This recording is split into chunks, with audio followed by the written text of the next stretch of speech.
The plane was due back on the third day, before noon. That was the plan written in a small notebook now damp from the river air. But by the fourth morning, the sky over the Denali foothills had sealed itself shut with low, unmoving cloud, and the radio would not carry a single human voice, only a thin, empty hiss. And Caleb Ward understood something he had never felt this clearly before. In Alaska, you do not run out of food first, you run out of certainty. And when certainty is gone, every choice becomes a gamble you may not survive. August 18th, 1988. Denali foothills, Alaska. The morning light never truly warmed the tundra. It only revealed how wide and empty it was. Caleb Ward stood beside a low gravel bar where the bush plane had left them 3 days earlier, the river running fast and gray with glacial silt, the peaks hidden behind a ceiling of dense cloud that had not lifted since the night before. The pickup was simple. The pilot would return by noon on the third day, circle once, dip the wings, land if the strip held. But noon had come and gone yesterday, and now it was the fourth morning. The air colder, heavier, the kind of weather that presses on your chest and makes even sound travel slower. Caleb lifted the handheld radio again, thumb steady on the transmit button, his voice controlled, giving coordinates, names, the plan, then releasing the button and waiting. Only the long, empty hiss answered him, and that hiss felt larger than the mountains. Ryan Cole stood a few yards away, scanning the low sky as if staring hard enough could tear a hole in it. Neither of them said what they were thinking, because in Alaska you do not speak fear too quickly. You ration it like food. Their camp was still orderly, rifles cleaned, packs dry under a tarp. Enough provisions for several more days if they were careful. The river offered water once boiled. The terrain offered caribou sign if they needed it. Nothing was immediately desperate, and that was what made the silence so dangerous, because nothing happening can trick you into waiting too long. Caleb checked his watch again, even though time had stopped meaning anything useful. He calculated fuel reserves in a plane he could not see, imagined crosswinds over Talkeetna, imagined the pilot grounded by low visibility, each explanation reasonable, each one thin. By afternoon, the wind shifted from the north and brought a sharper edge. The cloud ceiling dropped lower, pressing against the unseen slopes of Denali. Ryan suggested hiking to higher ground for better radio range. Caleb hesitated. Higher ground meant exposure, slick tundra, and a long climb that would burn calories they might soon need. But staying put meant trusting that someone else would solve their problem. And trust had begun to feel fragile. They argued quietly, not with anger but with urgency, every sentence measured, every pause heavy. Finally, they packed a small kit, left markers at camp, and began the ascent. Boots sinking into moss that swallowed sound, the landscape so vast it erased any sense of scale. Halfway up the ridge, the wind intensified without warning, a steady push that made balance uncertain. Visibility narrowed to a gray tunnel. Ryan slipped once, catching himself before sliding back, and in that instant, Caleb understood how easily a simple climb could become a second crisis layered over the first. They reached a rocky outcrop and tried the radio again, adjusting the antenna, lifting it higher, turning slowly in a full circle as if tuning into a hidden frequency of hope. And then for a second, just a second, there was a break in the static, a fractured syllable that might have been a voice, or might have been the wind tearing through the speaker. They looked at each other without speaking, because admitting what they had or had not heard would lock them into a choice. Go farther and risk the ridge, or retreat and conserve strength. The tundra below already darkening as evening approached, the temperature falling fast. Caleb felt the first real tremor of anger at himself for not building in more margin, for believing 3 days was enough buffer in a place that respects no schedule. And as the wind carried the thin smell of snow from somewhere higher, he understood that survival here would not be decided by courage alone. It would be decided by timing, restraint, and the discipline to endure, not knowing how long the silence would last. The wind did not ease when they descended. It followed them down the ridge like something patient, pressing against their backs, flattening the grass, erasing their footprints almost as soon as they made them. And by the time they reached camp, the light had thinned into a dull metallic gray that made distances impossible to judge. Caleb checked the tent stakes first, driving them deeper into the gravel with slow, deliberate strikes.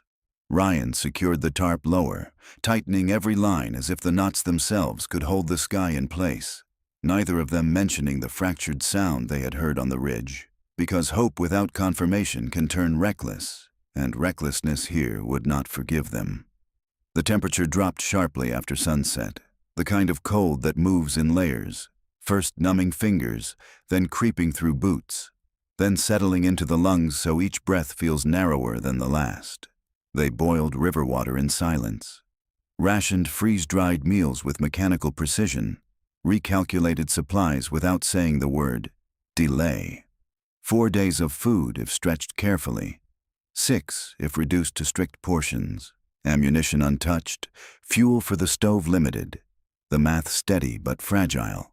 And when Caleb reached for the radio again, the battery indicator flickered in a way that made his stomach tighten. Cold drains more than warmth.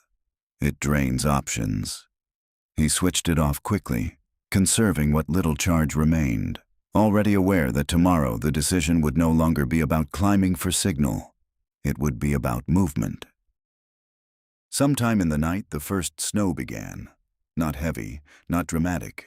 Just a fine, persistent fall that whispered against the tent fabric and turned the gravel bar white grain by grain. Ryan woke first and listened without moving, counting gusts, measuring intervals between stronger pushes of wind. Caleb opened his eyes to the same sound and knew before checking that the weather had crossed a line. August was not supposed to look like this. Not down here, not yet. But Alaska does not follow expectation. And snow meant 2 things at once: water secured and visibility reduced. If the pilot tried to return in this ceiling, he would not see them, and if they tried to move in it, landmarks would vanish. By morning, the river had slowed at the edges where thin ice formed in delicate shapes that would not survive midday. Caleb stepped out and felt the snow compress under his boots, already damp, already threatening to melt into the gear. He scanned the sky again. Still sealed, still low. Ryan suggested lighting a signal fire despite the moisture. Smoke might rise above the ridgeline if the wind shifted. But wet wood wastes energy and time, and energy now had weight. Every action carried cost. They gathered what dry brush they could find under overhangs, their hands stiff, breath visible, and built a careful stack, shielding it with packs as Caleb struck a match. Flame caught slowly, reluctantly, then steadied into a thin column of smoke that bent sideways almost immediately. They stood beside it longer than necessary, watching the smoke twist and disappear into cloud, neither of them saying what both understood. No aircraft sound pierced the air. No distant engine approached, only the river moving under its new crust and the steady fall of snow that softened edges and erased detail. Caleb felt anger rise again, not at the pilot, not at Ryan, but at the simple fact that waiting had become more dangerous than acting. And as the day shortened unnaturally under the storm ceiling, he realized that by tomorrow they would have to choose between staying visible on a strip no one might reach, or stepping into a landscape that was already beginning to close behind them. Morning came without light, only a thinner shade of gray pressing against the tent walls. The snow no longer falling but hanging in the air like unfinished thought. Caleb unzipped the flap slowly and saw that the gravel bar had changed shape overnight. Edges softened, their boot tracks erased completely. The river narrowed by ice along the banks, and the ridge they had climbed yesterday reduced to a faint silhouette. He stood there longer than necessary, listening for an engine that did not exist, measuring the silence again. And this time the silence felt heavier, not empty but final. Ryan stepped beside him, eyes scanning automatically, both of them understanding without words that visibility had dropped below what any cautious pilot would risk. If the plane came, it would circle blind. If it circled blind, it might not circle at all. They ate in short, efficient motions, cutting portions smaller than yesterday. Recalculating again, 5 days now if strict, maybe 6 if they accepted hunger as part of the plan. Caleb spread the map on a dry patch inside the tent, weighing corners with cartridges so it would not curl. The nearest ranger station lay south beyond broken tundra and braided streams, at least 30 miles by rough estimation. In summer, that distance was long but manageable. In unstable weather, it became a question mark. Ryan traced a possible route with a gloved finger, following river bends, avoiding steep elevation, the conversation quiet but charged, stay and risk being unseen, or move and risk becoming unfindable. Neither option safe, both demanding energy they could not replace easily. By midday, the wind rose again, sharper than before, pushing low cloud across the foothills in fast, uneven waves. Caleb tried the radio one more time, turning his back to shield it from gusts, pressing transmit with deliberate calm, giving coordinates, describing the snow, asking for confirmation, and for 3 seconds there was something different in the speaker. Not clear speech, not even a word, just a broken rhythm that suggested another signal fighting through. He froze, adjusted the antenna angle by inches, repeated the call, but the sound dissolved back into static, leaving only the thin hiss that had become their constant companion. Ryan watched him carefully, searching his face for certainty, and Caleb had none to offer. The first real argument came without raised voices, Ryan insisting that waiting another day would cost them daylight and body heat. Caleb countering that moving in limited visibility risked losing direction entirely. The debate tight, rational, edged with frustration neither wanted to show. Finally, Caleb said what he had been calculating since dawn. If the weather does not lift by morning, we break camp. We travel light. We leave a visible marker here with date and direction, and we commit. Ryan nodded slowly, not convinced but aligned, because in isolation, unity matters more than agreement. They began packing essentials into smaller loads, separating what they could abandon from what they could not survive without. As evening approached, the sky shifted slightly, not clearing but thinning enough to reveal a darker mass of cloud moving fast from the west. The wind carried a new tone, deeper, steadier, the kind that builds before something larger arrives. Caleb secured the tent again, tightening every line until his fingers stung and felt the weight of the coming decision settle fully inside him. Tomorrow would end the waiting. Tomorrow they would step beyond the safety of a known camp into open uncertainty. And as night fell early over the frozen river, he understood that survival had just crossed from patience into movement. And movement here could either save them or carry them so far into the white that even the memory of this gravel bar would disappear.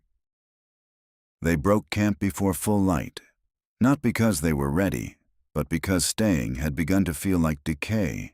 Caleb folded the tent with stiff hands while Ryan erased signs of their presence, except for one deliberate marker, a strip of bright fabric tied to a driftwood branch. Beneath it, a sealed note with names, date, direction of travel, written carefully as if someone might read it soon, as if that possibility alone could justify the ink. The packs were lighter now, stripped of anything that did not answer directly to survival. Extra clothing layered tight, food divided evenly. The radio wrapped deep to protect its failing battery from the cold. When they finally stepped away from the gravel bar, the river sounded louder than before, as if marking their departure. The tundra resisted every step, the ground uneven beneath a crust of snow that concealed pools of dark water, each misstep sinking to the ankle, sometimes to the knee, forcing them to pull free slowly to avoid soaking boots completely. The wind angled across their path, never directly against them, but never friendly.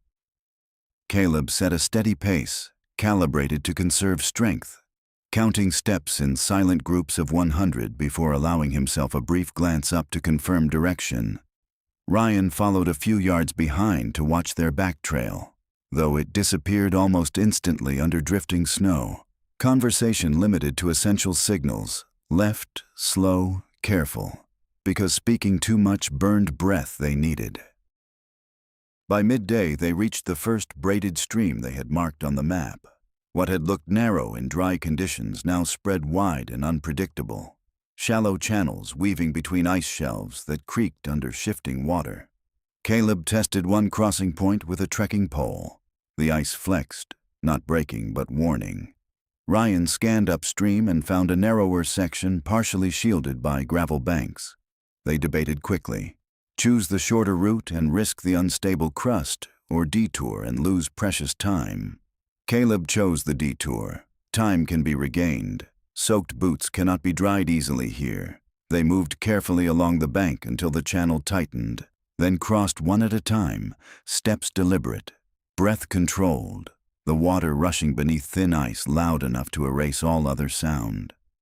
Halfway across, Ryan slipped, not fully, but enough that one boot plunged through and filled instantly. He recovered balance without falling, but when he reached the far side, his expression had shifted from focus to calculation. Wet feet in this wind meant heat loss. Heat loss meant slower pace. Caleb reacted without hesitation. They stopped, stripped the boot, wrung the sock, replaced it with a dry spare from shared supply, sacrificing one of Caleb's own reserves to equalize risk. The pause cost them 20 minutes, and the cold crept deeper during that stillness. Yet moving without addressing it would have cost more, and both men understood the fragile equation tightening around them. By late afternoon, the cloud ceiling dropped again, visibility narrowing to a few hundred yards, landmarks dissolving into gray shapes. Caleb checked the compass repeatedly, distrustful of his own sense of direction in the flattened light, the wind rising steadily as if guiding something larger behind it. Ryan pointed to a low cluster of rocks that could break the gusts enough for a temporary camp. They reached it as the first heavier flakes began to fall, not gentle this time, but thick and driven. Caleb felt the edge of urgency sharpen inside him. They had committed to movement, but the land was already testing that decision, and as they secured a minimal shelter against the stones, he realized that each mile forward was no longer just distance. It was a narrowing corridor between endurance and exposure, and the corridor was closing faster than either of them had predicted. The storm hit fully before midnight, not with drama but with persistence, the wind steady and relentless, pressing snow sideways against the rocks that sheltered them. Caleb lay awake counting gust intervals the way he once counted miles on a trail, measuring patterns, searching for weakness in the rhythm. But the rhythm only grew stronger. Their small stove flame trembled even behind stone cover, fuel used carefully to warm a single cup of water they shared in silence. Ryan's damp boot hung near their bodies in the hope that body heat alone might dry what the air refused to. Every decision now reduced to energy, calories, battery life, and will. And Caleb understood with uncomfortable clarity that this was no longer a delay. It was a test of duration.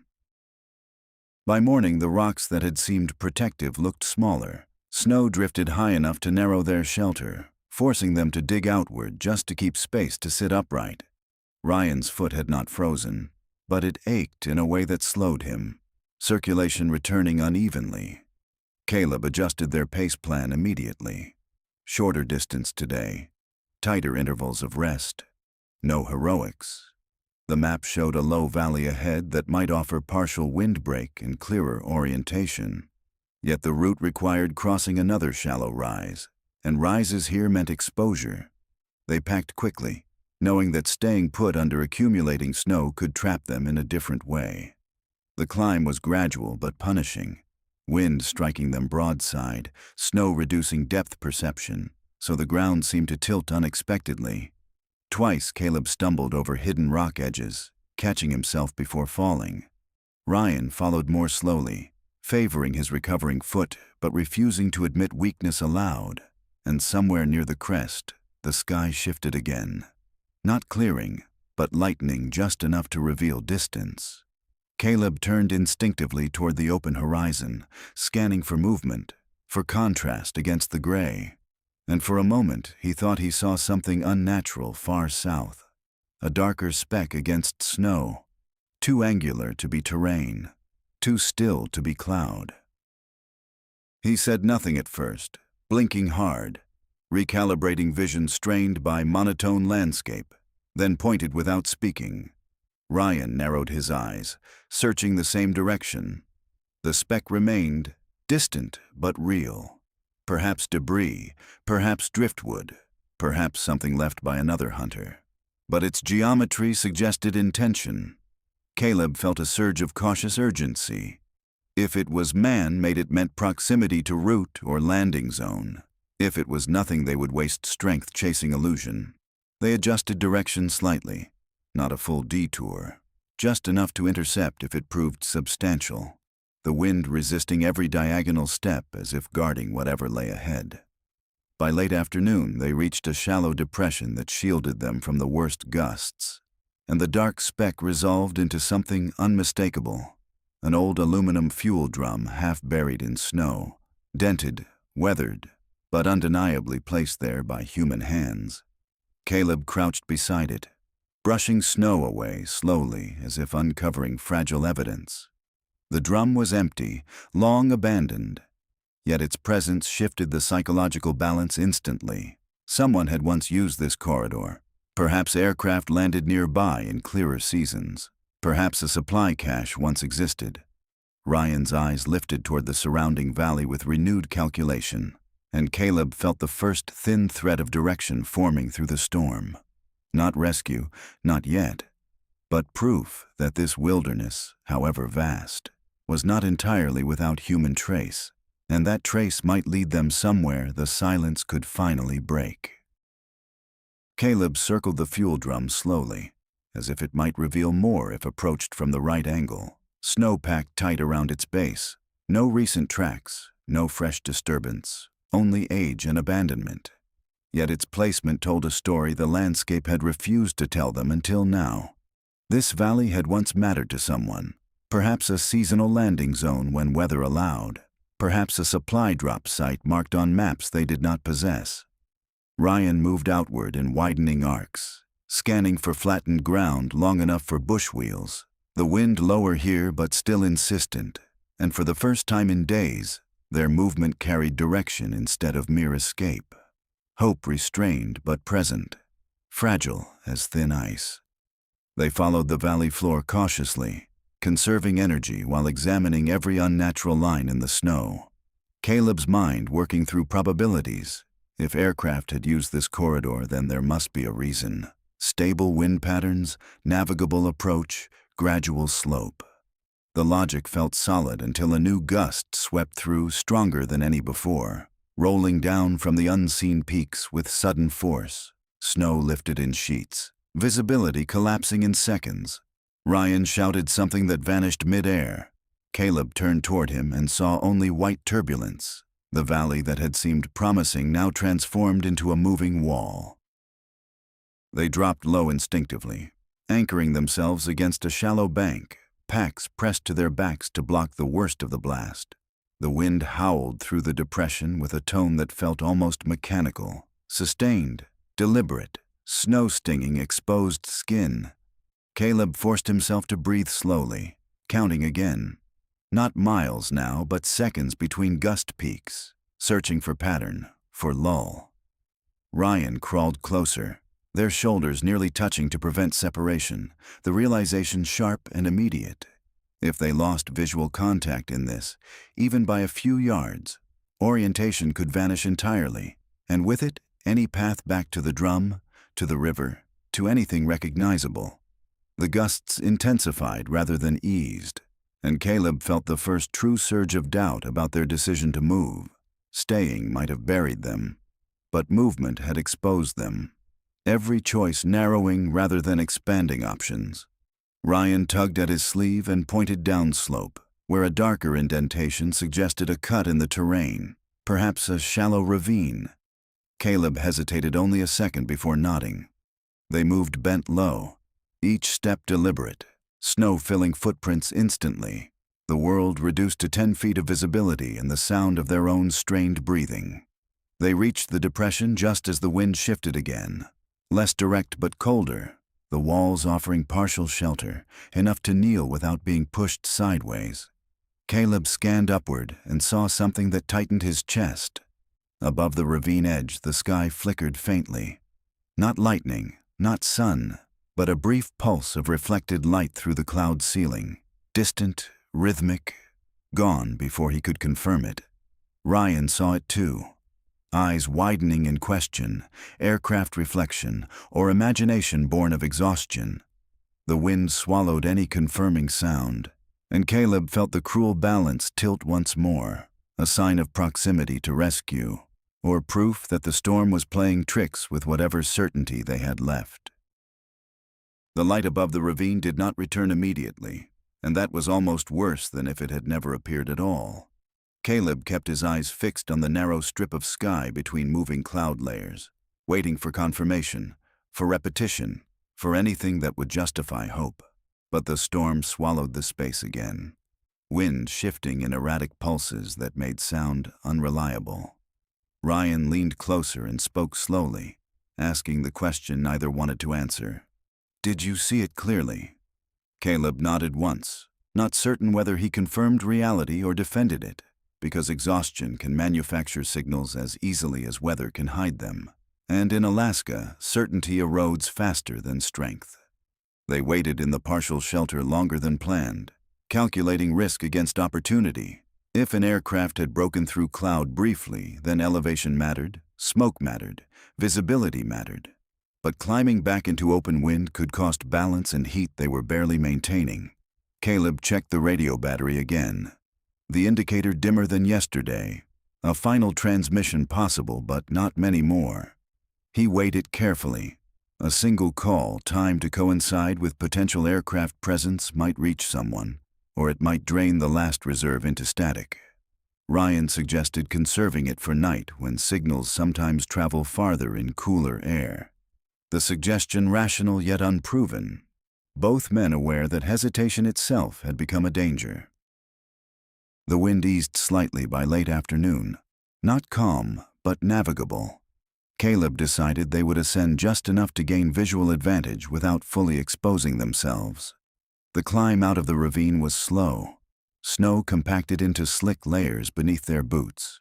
Ryan's foot still unreliable but stable. At the crest, Caleb scanned again, heart steady but tight, and there, faint yet unmistakable, the same pulse of reflected light flashed through thinning cloud, not random, not diffuse, angular and metallic. He did not speak this time. He acted, dropping his pack, pulling free the bright emergency panel they had saved for absolute necessity, spreading it across the snow where contrast might cut through the gray. Ryan moved immediately, gathering damp brush, building a low fire despite wind, shielding flame with his body while Caleb keyed the radio, voice measured but urgent. Coordinates repeated, description of signal panel deployed, requesting acknowledgement. The static answered first, then a faint break. Not words, but modulation different from wind. He repeated the call, slower, clearer, and this time through the hiss came something fractured yet human. A clipped syllable that might have been a call sign, might have been instruction, too broken to interpret, yet undeniably shaped by intention rather than storm. Ryan's eyes locked on Caleb's, both understanding that contact, however incomplete, changes everything. The light flashed again, slightly closer this time, or perhaps lower, impossible to judge through shifting cloud. Caleb raised both arms instinctively, though he knew distance made the gesture symbolic. The fire thickened into darker smoke, bending hard in crosswind. And for a suspended moment the storm seemed to pause around that narrow exchange between ground and sky. Then the cloud closed once more. The reflection vanished, and the engine sound they strained to hear never fully formed, only a distant vibration too faint to confirm, leaving them standing on the ridge with smoke thinning, battery weaker, and the unsettling knowledge that rescue might have been near enough to see them, yet not near enough to reach them. Not yet. They remained on the ridge long after the last flash dissolved into cloud, not because it was wise, but because leaving too soon felt like surrender. Caleb kept the emergency panel spread wide against the snow while Ryan fed the fire with careful additions, smoke rising in uneven columns that the wind flattened almost immediately. The battery indicator on the radio now a dim warning. One more clear transmission possible at best. And Caleb hesitated with his thumb over the switch, knowing that if he used it now and the aircraft had already turned back, the silence afterward would be permanent. Ryan watched the sky without blinking, as if focus alone could pull metal through weather. The temperature began to fall again toward evening, sharper than the previous night. The storm no longer violent, but colder, more deliberate. Caleb finally keyed the radio and spoke once more, slower than before, repeating coordinates, describing terrain, stating that they would remain on elevated ground for 1 hour before descending to conserve strength. He released the button and waited. Static first, then a broken surge of sound, clearer than earlier yet still fragmented. A sequence of tones and clipped syllables that might have contained direction, might have been acknowledgement. He strained to separate meaning from noise, catching only one word shaped by human breath. Hold. Then the signal dissolved again into the steady hiss. Ryan exhaled slowly, not in relief but in tension. Hold could mean stay where you are. Hold could mean stand by. Hold could mean nothing at all beyond coincidence. Caleb weighed the risk rapidly. Remaining exposed overnight on the ridge could drain heat beyond recovery. Descending might remove them from any possible visual contact. The decision narrowed to trust in a half-heard word, or trust in their own physical limits. The sky darkened unevenly, cloud layers moving faster at higher altitude, suggesting wind aloft still strong enough to complicate landing, even if visibility improved. And Caleb felt the weight of leadership settle heavier than his pack.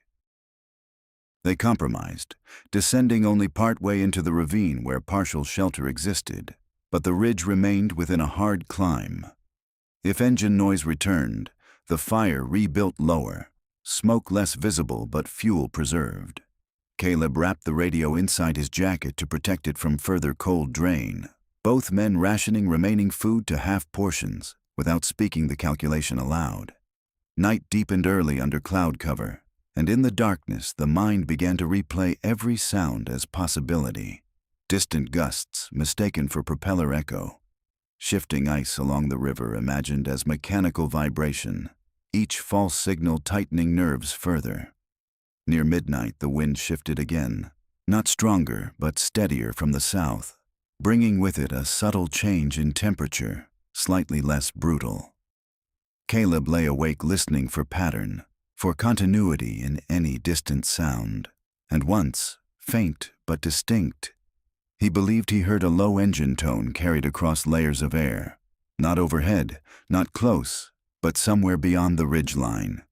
Ryan lifted his head at the same moment, confirming he had heard it too, yet neither moved immediately, because chasing sound in darkness could scatter them from shelter, and if the aircraft was circling blind again, survival still depended on dawn, not on impulse. So they remained still, eyes open, waiting for first light to reveal whether the sky intended to give them another chance, or take this one away as well. Dawn came thin and colorless, but clearer than the previous days. The cloud ceiling higher, broken into fast-moving layers that revealed brief windows of pale sky. Caleb rose before Ryan spoke, listening first, and there it was again. Faint but real. The distant rhythm of an engine carried unevenly across the valley. Not steady, not strong, but mechanical, distinct from wind and river. Ryan heard it too and was already moving, boots forced on without full lacing, breath visible in the cold air. They climbed back toward the ridge without discussion, each conserving words for balance and speed, every second feeling both urgent and fragile. The ascent felt steeper than before. Fatigue accumulated in their legs like hidden weight, snow crust breaking unpredictably beneath their steps. Caleb reached the crest first and scanned the southern horizon, the engine sound stronger now, circling somewhere beyond direct sight. He tore the emergency panel from his pack and spread it wide again, flattening corners with stones. Ryan ignited the fire with hands that shook not from fear, but from strain. Smoke rising in a darker, steadier column than the night before. The wind aligned briefly, carrying it upward instead of sideways, and for a suspended moment, the valley seemed to hold its breath. Then, through a thinning gap in cloud, a small aircraft silhouette appeared, distant but unmistakable, banking cautiously. Wings level, not descending yet, searching. Caleb grabbed the radio and transmitted immediately, voice firm despite the tremor in his chest. Coordinates repeated, signal panel deployed, smoke visible, requesting visual confirmation. The static cracked louder than before. Then a burst of clearer sound broke through. A voice, fragmented but understandable this time, acknowledging coordinates, advising limited fuel, unable to descend until visibility stabilized, instructing them to maintain signal and conserve position. Caleb repeated acknowledgement slowly, ensuring each word carried, and when the reply returned, it was stronger, closer. The aircraft passed once overhead at higher altitude, too high to see their faces, but close enough that they felt the vibration in their ribs. Ryan raised both arms instinctively, smoke thickening beneath him. The plane banked again, lower this time, yet still cautious. Wind gusting across the ridge unpredictably. Caleb understood the pilot's calculation instantly. One mistake in crosswind and landing here would become another emergency layered on theirs. The engine roared louder, then faded as the aircraft climbed back into cloud to reposition, leaving them once more in waiting. Hope now tangible, but not secure. Minutes stretched painfully as they maintained fire and panel. Caleb resisting the urge to move, to wave, to do anything beyond what they had been told, conserving energy exactly as instructed. The sky shifted again, clouds tearing slightly wider, and the engine returned, lower, steadier, aligning with the valley's natural corridor. Ryan's breath caught visibly. Caleb stood motionless, trusting stillness more than motion. And as the aircraft descended further into view, wheels extended but hovering uncertainly above the uneven ground. Both men understood that rescue was now within reach, yet not guaranteed, because even at this final edge, the storm, the wind, and the narrow margin of judgment still held the power to delay them one more time. The aircraft descended once more, lower than before. Wheels extended, engine strained against uneven crosswind. Caleb stood beside the signal panel without moving, resisting the instinct to wave or run, because motion at this moment could complicate the pilot's judgment. Ryan held the fire steady, smoke rising in a narrow column that finally climbed instead of scattering.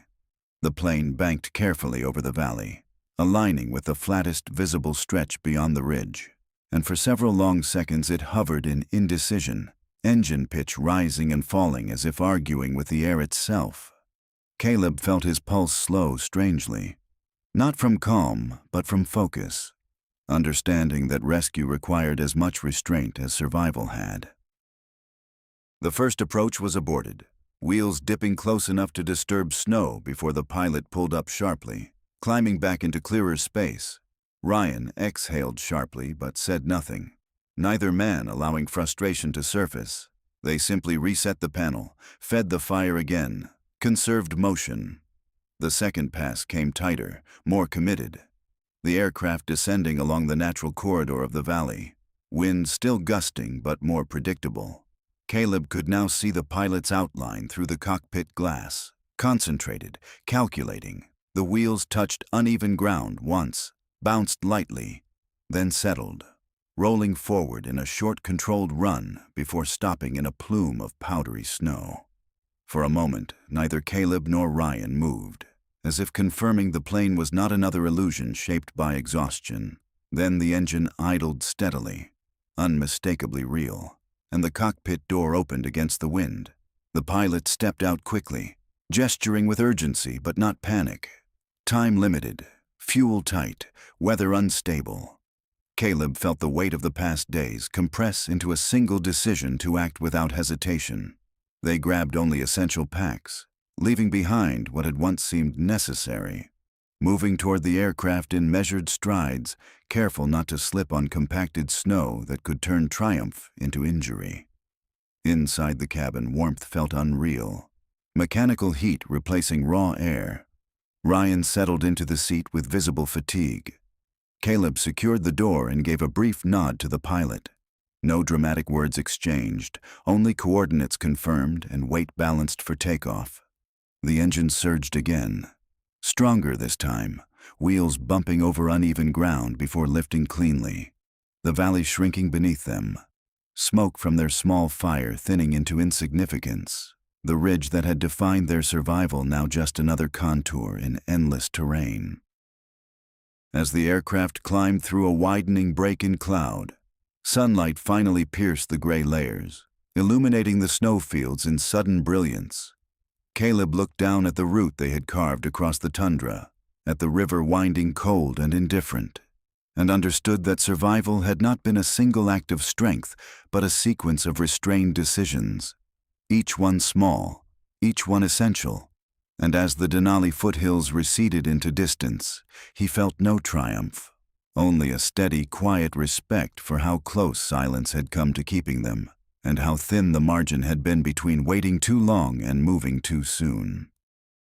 If you enjoyed this story, subscribe to read more survival stories.